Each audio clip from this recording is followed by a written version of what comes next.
Cisco's John Chambers appears to have proven investors wrong. Last year he promised them that he would take the bloated networking giant on a diet, and it appears he's had some success. Rob, what's going on? You were looking at second quarter results last night. Well, what happened was the results were good. Sales were only about 4%, but earnings increased by over 50%. This is from the same time last year. That's quite good. Yeah. The problem that's very good, actually. It's the wonderful operating leverage that investors like to see, that revenues don't grow, or earnings grow much more than revenues. Yeah, and the thing is that Cisco was a big bloated mess a little over a year ago. Right. They've been acquiring companies for more than a decade, and they haven't really integrated them, and it was just, they had a problem. They run out and buy another big company.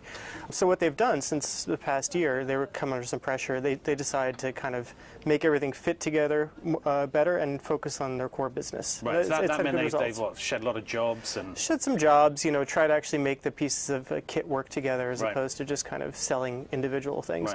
Right. But the bigger point, rather than the earnings, was the dividend. They've right. said they're going to increase the dividend by about 75%. That's a big jump. That's a big jump. It's also it's a great sign as well, though, isn't it? Because if this is a company that used to go on acquisition sprees and they said we're going to slim down, actually to put more of your cash to work by giving it back to shareholders. Yeah, it means you're not going to throw away the cash. Right. And the other thing is that Cisco in the past, they rewarded, they gave cash back to investors by buying back stock. And what that actually did is they awarded themselves lots of options to the executive right. team, and then they went and bought back the stock. So it was lining their pockets rather than investors. One could claim they were giving money back to shareholders, but since so many of them were insiders, then it was actually they were getting money to themselves. Right. And so this is actually money to shareholders. So this is all good stuff, but just because they've had a bit of success with the diet doesn't mean they're necessarily fighting fit. What are their challenges now? Well, they've got a couple big things. First off, sales aren't great. There's the economy, like every company.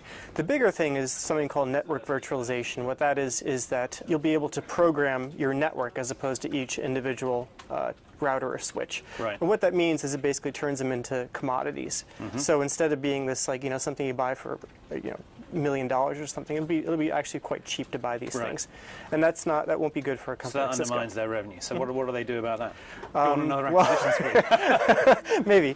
maybe that, or they're trying to actually get on top of that and offer their own proprietary versions, so that right. you have to kind of buy it through Cisco as opposed to getting an open source version. Okay, so for now it looks like Cisco has managed to have a bit of a good time at Fat Camp. Now it just needs to get out on the track. Keep on. Yeah, exactly. Okay, well, great, Rob. Thanks very much for that, and we'll be back tomorrow with more breaking views.